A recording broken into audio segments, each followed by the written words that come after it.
Eu digo que as empresas não existem. São as pessoas que existem. São elas que fazem as empresas. E tenho certeza que o que vou dizer aqui hoje vai justificar isso. De que nada se faz sozinho. Nenhuma grande estrela brilha sozinha, com certeza.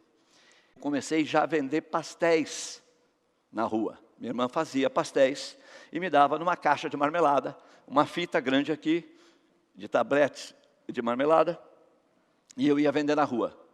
E eu vendia na cabeceira do aeroporto Salgado Filho, bem ali, na Sertório, e eu olhava a pista, eu falei, um dia eu vou trabalhar nesse negócio. Um dia eu vou trabalhar nesse negócio. Então, os sonhos da gente, eles vêm de infância ou não, mas todos aqui têm uma oportunidade de empreender da mesma forma que eu tive. E eu vendi pastéis até os 8 anos e meio. E eu era gago, muito gago. Então os caras brincavam, vai mamar no bode, não me enche o saco aqui. Mas eu vinha para casa e eu fugia um pouco. Meu irmão mais velho, Jorge, ele era cobrador de ônibus. E então eu não pegava o ônibus para ir para a cidade, eu pegava o bonde. E minha irmã, não sei, descobria, quando eu chegava em casa, vendendo ou não vendendo, eu apanhava. Então, eu resolvi um dia, que esse meu cunhado bebeu muito, e me deu uma garrafa de vinho que ele me dava, 5, 6 horas da tarde, e vai buscar pinga para mim, pinga com laranja espremida. E um maço de cigarro Lincoln, os velhos aqui já sabem o que eu estou falando. E eu joguei tudo fora e fugi de casa. E aí fugi de casa e eu tinha ouvido falar em São Paulo, é lá que você vai, é lá que você vai vencer, é lá que está a grande oportunidade. Gago,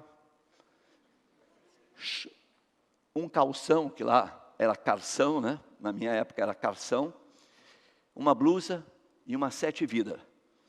Quem sabe aqui é uma alpargata hoje, né? Uma 7 vida. Naquela época era 7 vida. E eu fugi então, pela primeira vez para São Paulo. E aí eu fui pegando carona. Eu fui, de uma maneira ou de outra, pegando caronas. E com 8 anos e pouco, sem dúvida alguma, eu tinha um pouco de receio. Mas eu fui parando, mentindo muito. A minha mulher diz que eu minto até hoje. Mas eu mentia que eu tinha uma tia na próxima cidade e vim. Quando eu cheguei pela primeira vez aqui em São Paulo, na Praça da Sé, o juizado me pegou. Me botou num ônibus à noite, viação Minuano, não existe mais. Me botou num ônibus, larga em Porto Alegre. Desci em Porto Alegre, entrei numa revenda Volkswagen, que ainda era importado, e falei, olha, tio, eu sou de São Paulo, vim procurar aqui a minha tia, não encontrei e não tenho dinheiro. Eles fizeram uma vaquinha, no mesmo dia eu voltei para São Paulo. No mesmo dia eu voltei para São Paulo. E sem dúvida alguma, não fui mais para a Praça da Sé, que eu não sou trouxa. Lavava carro, vendia jornais. Quando vendia, ia para o albergue. Na 23 de maio, eu não sei se vocês sabem, tem 3 viadutos. 2 deles viraram albergue quando inaugurou. Ainda existe lá. E um deles é a funerária, né? O primeiro é a funerária e os outros 2 são albergues. E eu tenho mosquitinhos até o dia de hoje. Porque quando você dorme no albergue, eles pegam o cigarro, o palito de fósforo, e põem aqui e queima, e vai queimando. Aí você leva um susto e acorda. Então é importante essa vida, porque você vai aprendendo. Não queria ser preso de jeito nenhum. E aí, voltei um pouco para a Praça da Sé. E lá encontrei um senhor, seu Manuel.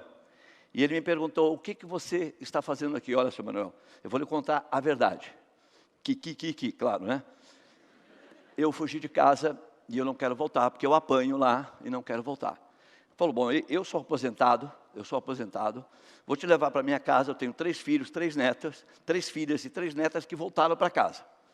Então você vai me dar uma ajuda. Eu falei, não tem problema. Então, lavei panela, engraxei, lavei pátio, fiz tudo que vocês podem imaginar, até os 11 anos e meio com ele. E aí fui para o Rio de Janeiro. Cheguei no Rio de Janeiro, 5 horas da manhã, nunca tinha visto praia na minha vida. Dormi 8 horas na praia, fiquei 14 dias num pronto-socorro. Do Botafogo, ao Lago do Canecão, tomando banho de vaselina, hein? Cuidado aí com a gauchada. Voltei para o hotel à noite, Flamengo, um hotelzinho de 2 andares, na frente cheio de hotelzinhos, que eram pousadas todas de portugueses. Falou, ó, nós temos que fugir à noite porque não temos dinheiro para pagar. Ninguém conseguiu emprego, vamos fugir. Fugimos à noite pelo telhado, caímos numa obra e saímos. E aí eu fui para Copacabana. E lá, sem dúvida alguma, na cidade maravilhosa, eu fui lavar carro e guardar carro em frente ao Copacabana Palace, com 12 anos e meio de idade. E aí conheci um guia turístico, Paulo Geraldo Silveira Tavares, que foi meu padrinho de casamento e infelizmente faleceu. Ele me deu um pouco de oportunidade. Ele falou, Eloy, você está aqui, você quer ir para um emprego fixo? Eu falei, claro que vou. Aí ele me levou para a vovó Estela. Tem uma passagem que eu não contei, mas eu não tinha os 2 dentes da frente. Eu trabalhei numa padaria entre Mafra e Rio Negro, tem um rio, tem uma ponte e uma padaria. Eu trabalhei lá por uns 6 dias para conseguir dinheiro para vir para São Paulo, ou carona, o que for, e eu chamei o padeiro de corno. E ele me deu um soco, correu atrás de mim e me quebrou os 2 dentes da frente. Então eu cheguei no Rio de Janeiro, eu não tinha os dentes. Eu trabalhei em São Paulo sem os dentes da frente. E aí ele me apresentou então para uma pessoa maravilhosa, que é a vovó Estela.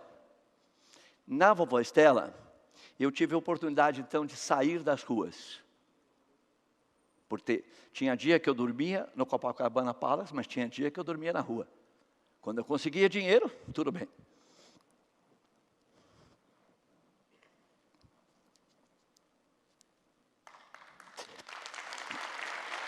Uma trajetória extremamente difícil, mas eu posso dizer para vocês que foi uma grande oportunidade para mim, porque eu consegui fazer muita coisa. E das coisas que eu fiz, tudo eu aprendi.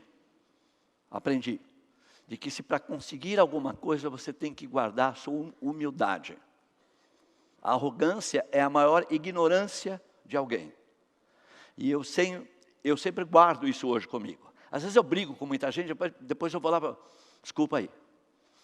Porque é fundamental que uma pessoa como eu sobreviva num momento tão difícil que eu tinha como vida. Então eu fiz tudo, office boy, lavei carro, vendi porta-vaso, vendi porta-vaso é pesado, é de ferro.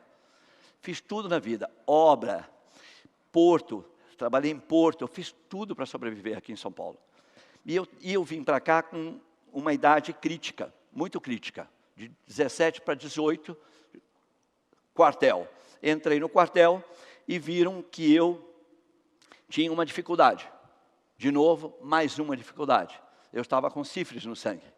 E aquela época era muito difícil. E meu sonho era ser da PE, né? Então, eu estava no quartel da PE, mas fui mandado embora pelo 3º dia, depois, antes de cortar o cabelo. Me deram 72 bezetacil e falou, vai embora, desgraçado. E eu fui embora e eu fui me curar. Mais um caminho. Eu acho que todos os dias nós temos esse caminho. E, consequentemente, eu entendi que vou continuar a minha vida de vendedor.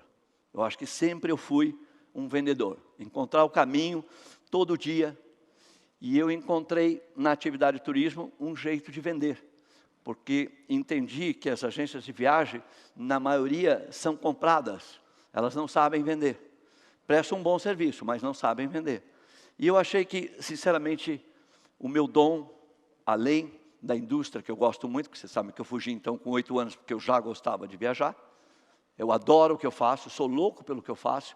Um empreendedor é fundamental isso, acreditar no que gosta e ir atrás. Não desistir nunca.